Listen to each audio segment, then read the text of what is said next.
السلام علیکم ورحمۃ اللہ وبرکاتہ۔ مجھے امید ہے کہ آپ تمام احباب صحت اور ایمان کی بہترین حالت میں ہوں گے۔ اللہ سبحانہ و تعالی آپ پر اپنا فضل و کرم فرمائے۔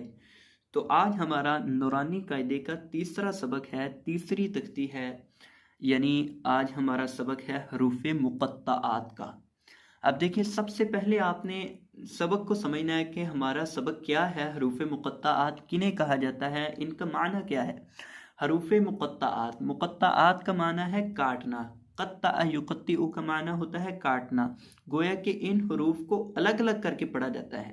جس طرح مثال کے طور پر یہ ہمارے پاس پہلا حرف ہے، اگر ہم اس کو بغیر کاٹے اور بغیر الگ الگ کیے پڑھیں تو پھر تو ہم اسے علم پڑھیں گے، لیکن ہم اسے علم نہیں، الف لام میم پڑھیں گے، یعنی الگ الگ کر کے پڑھیں گے، ایک ایک حرف کو جدا جدا کر کے پڑھیں گے۔ اس وجہ سے انہیں حروف مقطعات کہا جاتا ہے، یہ ان کی وجہ تسمیہ ہے، یعنی ان کے نام کی ریزن ہے۔ تو اسی طرح یہ حروف مقطعات صورتوں کے شروع پہ آتے ہیں، تو آئیں ان تمام حروف کو پڑھتے ہیں۔ اعوذ باللہ من الشیطان الرجیم، بسم اللہ الرحمن الرحیم،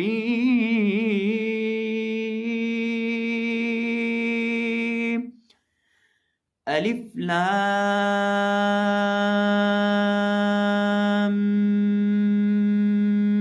میم۔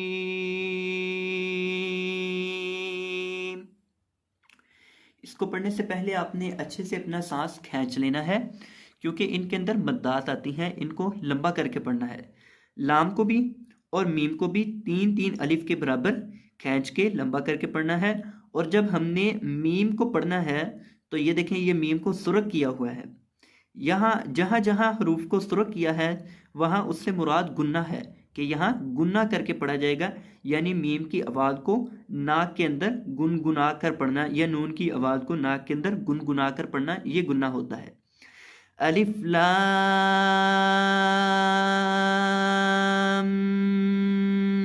میم صاد،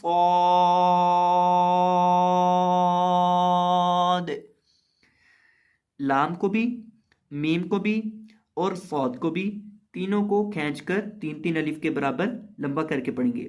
اور میم کو پڑھتے وقت میم کے اندر گنہ کر کے پڑھیں گے۔ یہ دیکھیں، میم کو انہوں نے سرخ رنگ دیا ہے، یہاں بھی میم کو سرخ رنگ دیا تھا۔ میم جب بھی مشدد ہو، یہ چیز آپ اپنے ذہن میں بٹھا لیں کہ میم جب بھی مشدد ہو اس کو گنہ کر کے پڑھا جاتا ہے۔ الف لام را، الف لام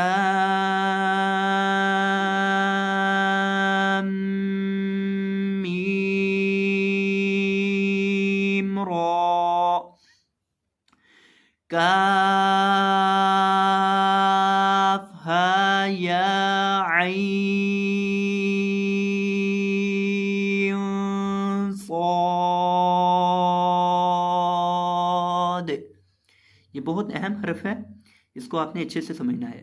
دیکھیں، کاف کو، عین کو اور صاد کو، ان تینوں حروف کو تین تین الف کے برابر کھینچیں گے، اور ہا کو اور یا کو ایک ایک الف کے برابر کھینچ کے پڑھا جائے گا۔ دوبارہ ایک دفعہ دوبارہ پھر دیکھ لیں، کاف ہا یا عین صاد، طہ، طہ، یہاں دونوں حروف کو، یعنی طا کو بھی اور ہا کو بھی ایک ایک الف کے برابر کھینچا جائے گا۔ طاسیم میم،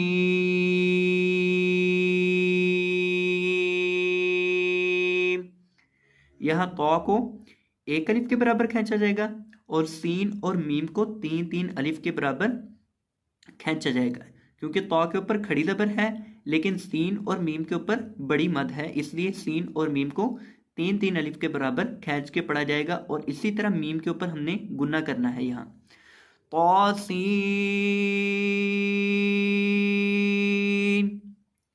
یہاں طا کو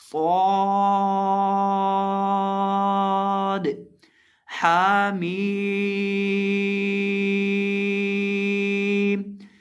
حميم عين سين قاف